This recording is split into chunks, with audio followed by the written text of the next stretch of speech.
Love status film को subscribe करें, बेल icon घंटी को दबा दें ताकि ऐसे वीडियो का अपडेट आपको मिलता रहे।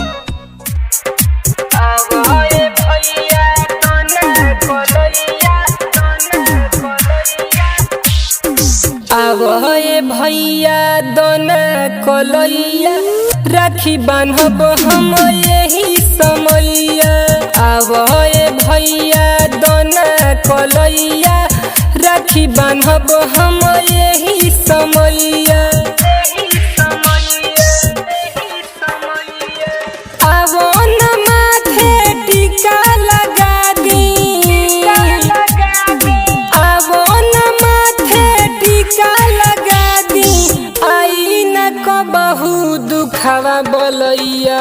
आवो ये भैया दोना कलैया, राखी बान्हब हम यही समैया।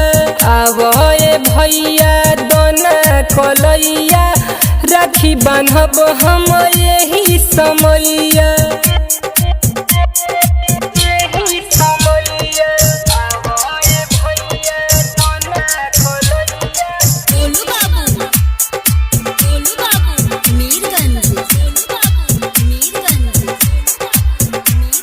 मिक्स बाय सतेंद्र बेदर्दी, सरोज रिकॉर्डिंग स्टूडियो, अंदर रोड, सिवान।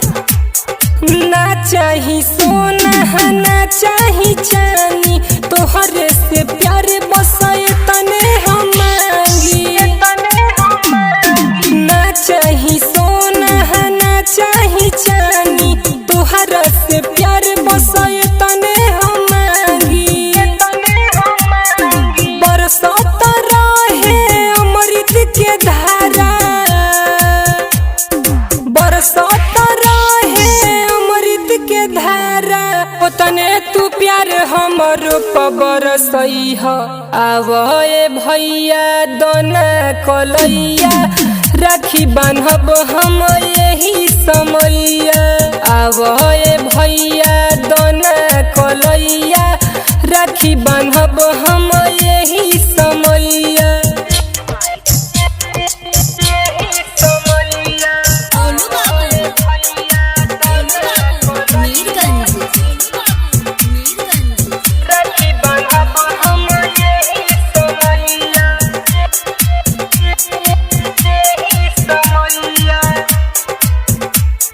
चमकत रहे लीलरा के टीका, चेहरा तोहार कब पड़े न फीका।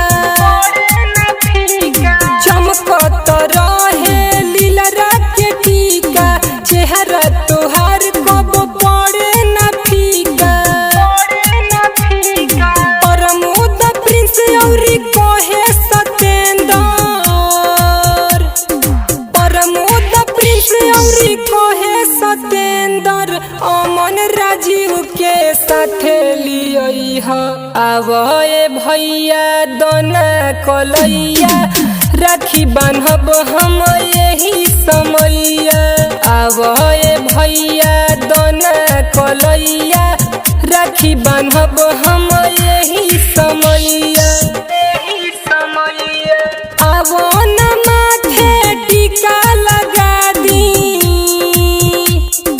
आवो न माथे टीका लगा दी, आई न कबहू दुखवा बोलैया। आवो ये भैया दोना कलैया, राखी बान्हब हम